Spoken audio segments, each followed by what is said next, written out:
नटखट गिलहरी और बच्चे की अनमोल दोस्ती। एक प्यारा सा गांव था जहां एक मासूम और जिज्ञासु बच्चा राहुल रहता था। राहुल को प्रकृति से बहुत लगाव था। वो हर रोज अपने आंगन में खेलता, पेड़ों की शाखाओं पर चिड़ियों की चहचहाहट सुनता और छोटे छोटे कीड़े मकोड़ों को ध्यान से देखता। एक दिन खेलते खेलते उसकी नजर एक छोटी सी नटखट गिलहरी पर पड़ी। वह गिलहरी बेहद चालाक और प्यारी थी। उसकी आंखें चमक रही थीं और उसका पूंछ हिल हिल कर उसे बुला रहा था। राहुल ने धीरे धीरे अपना हाथ बढ़ाया। थोड़ी देर तो गिलहरी डरकर पीछे हट गई, लेकिन फिर उसने राहुल की मासूमियत को समझा और धीरे धीरे उसके पास आ गई। राहुल ने उसे अपने हाथ से थोड़ा सा अनाज खिलाया। इसी से उनकी प्यारी दोस्ती की शुरुआत हुई। राहुल और गिलहरी, जिसका नाम चिंकी रखा गया, रोज एक साथ जंगल की सैर पर जाते। चिंकी राहुल को जंगल के हर कोने से परिचित कराती। पहले दिन चिंकी ने उसे बताया कि कौन सा पेड़ सबसे बड़ा है, कौन से फल मीठे हैं और किस जगह पर छोटे छोटे जानवर रहते हैं। राहुल बहुत उत्साहित था। वे दोनों मिलकर नए नए फल तोड़ते, एक दूसरे को खिलाते और जंगल की ताजगी से भरपूर हवा का आनंद लेते। कभी कभी वे छोटे छोटे खेल भी खेलते, जैसे छुपम छुपाई, दौड़ लगाना, पत्थर से निशाना लगाना आदि। राहुल को लगता था जैसे चिंकी उसकी सबसे अच्छी दोस्त बन गई थी। एक दिन जब राहुल जंगल की सैर पर पहुंचा तो चिंकी नहीं आई। वो हर पेड़ के नीचे, हर झुरमुट में ढूंढने लगा। राहुल बहुत उदास और परेशान हो गया। उसने अपने दोस्तों से भी पूछा, लेकिन किसी ने चिंकी को नहीं देखा था।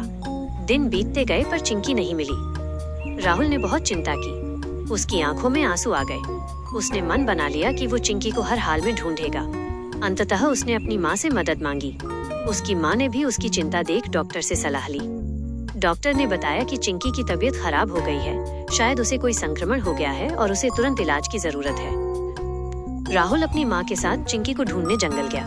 कुछ घंटों की खोज के बाद वे चिंकी को एक पेड़ के नीचे बैठा कमजोर हालत में मिले। राहुल ने उसे धीरे धीरे अपनी हथेली में उठाया और डॉक्टर के पास ले गया। डॉक्टर ने बताया कि चिंकी को अच्छी तरह से आराम और पोषण चाहिए। राहुल ने दिन रात चिंता करते हुए चिंकी की सेवा की। वो उसे अपने घर के आंगन में रखने लगा, उसे ताज़ा फल और पानी देता रहा। धीरे धीरे चिंकी की तबीयत में सुधार हुआ।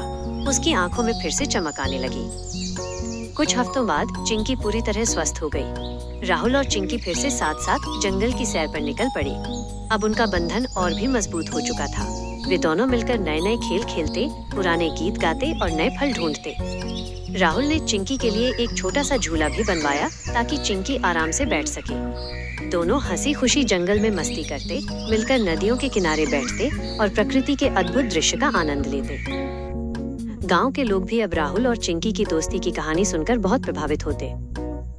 वे कहते, देखो, राहुल और चिंकी की दोस्ती में कितनी सच्चाई है।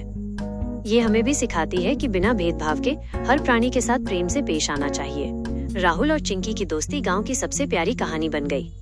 दोनों ने मिलकर कई सालों तक साथ जीते और हर दिन एक नई खुशी लेकर आते रहे। सीख: छोटी छोटी प्राणियों के साथ भी प्यार और देखभाल करना चाहिए। चिंकी जैसी नन्ही गिलहरी की मदद करके राहुल ने ये सिखाया कि सभी प्राणी महत्वपूर्ण हैं और हमें उनका सम्मान करना चाहिए।